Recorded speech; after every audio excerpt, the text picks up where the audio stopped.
Hi guys, Graham here, and welcome to the second instalment of Digital Flash. So what I'm going to be doing today is I've got this partially drawn stag and owl design that I was doing for a client, and I wasn't actually going to make a video out of this, but I thought may as well, because I was going to draw some branches around the edge, which I hadn't originally intended, and I thought, why not show everyone how I draw branches? So well, they're pretty basic. You'll see the technique I go through drawing them. Basically, initial sketch, silhouette, outline, thicker outline, detail, and then leaves. You'll see. Right. Okay. So that's the red in the background is just the initial sketch of basically where I want the branches to go, where they're going to be. This is the silhouette stage, which I do because I find it's easier to imagine branches and how they would look if they're a silhouette, because everyone can imagine like a gnarly tree silhouette with the branches, and I think they look cool like that. So that's why I do that. And then I reduce the opacity of that layer, like I just did, and go around it with a single line weight. So just going around, sort of refining it a bit, because the silhouette stage was, it's a bit rough. It's just to give you a better idea of how they're going to look. And this is, where you want to get a bit neater with it now.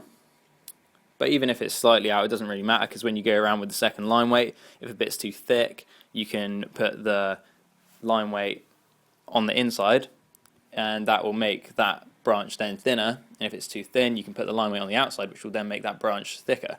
So there's ways around it if you make little mistakes. Like you can see I did just on the ear there, that branch maybe a bit too thin, but I'll line weight around the edge and through the center of it, so it will look black, so then it won't matter.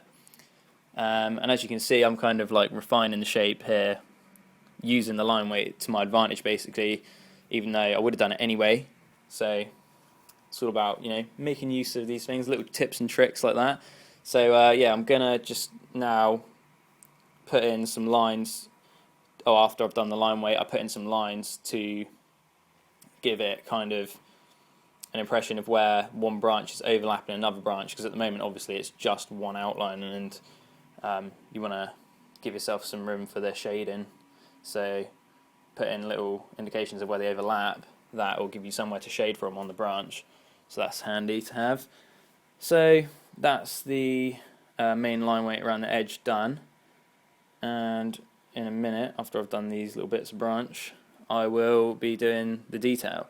So I'll switch to a really thin line weight and just basically go around the branches doing this. This is a real simple way of giving the indication of bark and adding some detail to the branch. It's obviously a really stylized way of doing it. It doesn't actually look like a real bark, but I think it gives a good effect anyway. So that's a little, easy way of doing it. And it's so easy that, well, when I'm tattooing this design, I actually did it the other day, and all the detail in the branches rubbed off. Like I knew it would. So I'm not, paying too much attention to how I'm doing it here. It's just to give the indication of what I'm intending to do. And then when I tattoo it, I just free-handed all the detail back in. I did it a little bit neater than I did it on this design. But anyway, this is the leaves. So what I'm doing is just sort of sketching in where I want them, maybe, and then I zoom out. It's always good to zoom out and see what you've got, and if they look a bit weird, like, oh, maybe I shouldn't have done those two there like I just did a second ago, rub them out.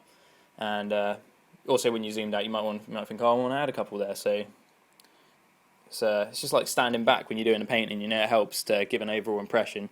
So just like what I did with the silhouettes of the branches, I've reduced the opacity of those leaves that I just drew in.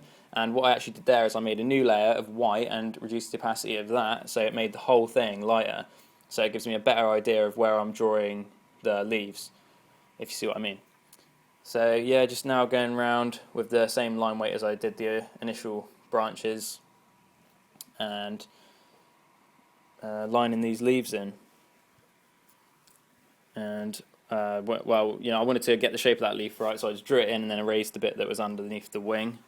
Or I could have erased a bit of the wing if I wanted it overlapping, but I didn't think that would look right there. So, and as I said in my last tutorial, with the leaves, if you draw the line down the centre slightly further towards the top, it will give them a more three-dimensional kind of look to them. So that obviously comes in handy when you're doing the shade, and it helps you out there. I missed a couple there, so just wipe those in. And now for the line weight again. So just around the edge.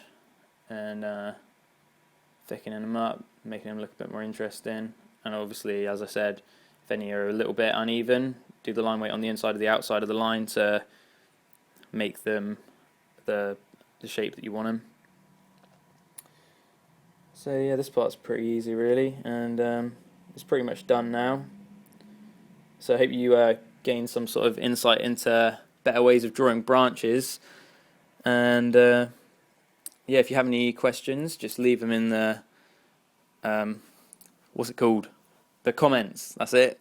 And any requests for what you want to see in future tutorials, etc., then yeah, just let me know, and I'll do my best to fit them into a future episode. Don't forget to like, subscribe, and I think that's about it. So cheers for watching, guys, and I'll see you soon.